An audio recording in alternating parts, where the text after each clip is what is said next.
I just needed to care for this child because he wasn't being properly cared for, and that broke my heart. Well, Briana, thank you for being here with us today. Thank you for having me. You recently came across a case that involved a young child, a baby, who was abandoned. Without getting into the details of the case, because I know it's still being adjudicated, how did that affect you? How did that case impact you? It all started when my partner found the baby inside the vehicle, and I just remember thinking, I need to go out there. I went from being a deputy sheriff, and the mom just came out in me. Yeah. I remember thinking it was super cold that night, and the baby was just not clothed the way that he should. And I remember looking at him, and he was frightened. Yeah. And I reached out to him, and he reached out to me and kind of clung on to me. And at that moment, I, told my partner, hey, find a diaper bag, find a bottle, find, anything for this baby. There's nothing. How the baby was found, it's kind of shocking. What first caught my attention was animals in the car, guinea pigs, I believe. And they were next to the child. That scared me because, what if these guinea pigs came out and, attacked the child? Right. The car was covered in filth, open cartons of milk, food, just junk, drug paraphernalia. Being a mother and looking at this child, I saw my child. And again, immediately I went into mommy mode, and I just needed to care for this child because he wasn't being properly cared for, and that broke my heart. It broke all of our hearts. Yeah, I was going to say, I know it wasn't just you. Like, this really impacted everybody that was working that day, and it was definitely a team effort for all of us, and to come together and really, not only take this kid away from, the environment that he was, but also care for him in a way that he may or may not have been cared for in the past. And I know that we're not going to use his real name because he's a victim in his privacy, but I know you guys gave him a nickname. We did. Well, we didn't know his name, so we looked at him and we called him Sam. Explain to us what you did in that moment, because like you said, there's no diaper bag, nothing. There's nothing. So I immediately wrapped him up in the one blanket that was in the car.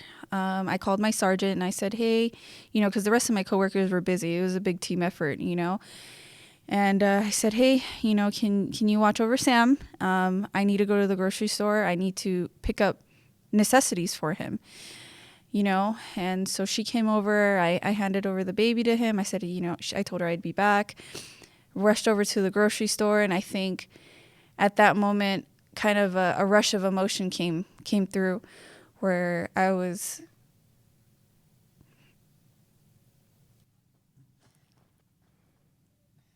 it was sad for me because I just thought, imagine all the other kids that live in this, I'm sitting here and I'm trying not to cry because we get told so many times in law enforcement, don't show your personal face or leave your personal face at home. But I think in a lot of instances, it's who we are as a person and the things that we bring with us into this profession, being a mom. Oh, yeah, yeah. That help us do the job above and beyond what's really expected.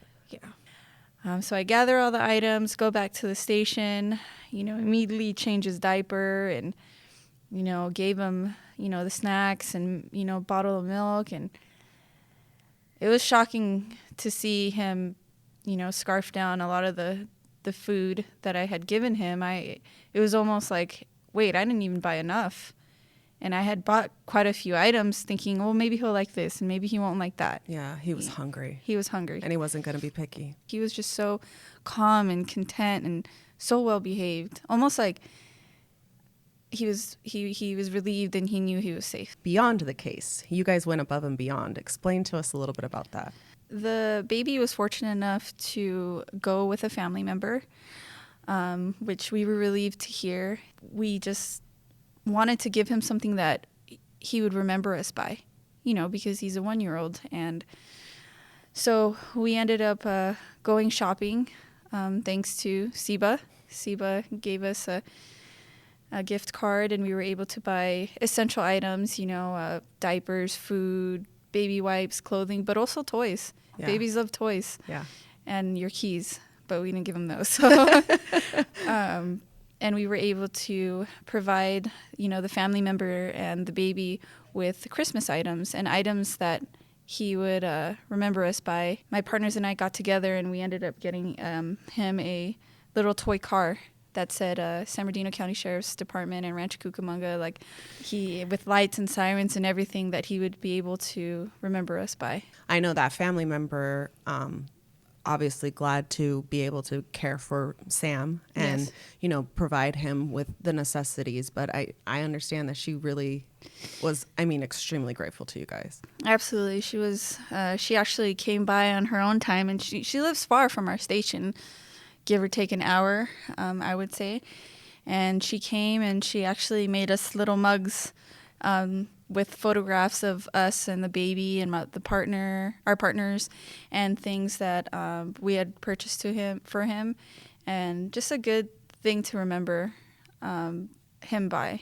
At least there's that, knowing that he, at least when you last saw him, he was in Absolutely. a very caring home. Absolutely. No, I'm just humbled by the experience, and I'm pretty sure my partners are too, to be able to, I don't want to say save, but save this baby. Yeah. Who's to say that baby wouldn't have stayed in that car overnight and gotten sick, or, because it was cold. Temperatures were really cold. So I'm just grateful that I was able to not only do my job as a deputy sheriff, but to do my job as a mom.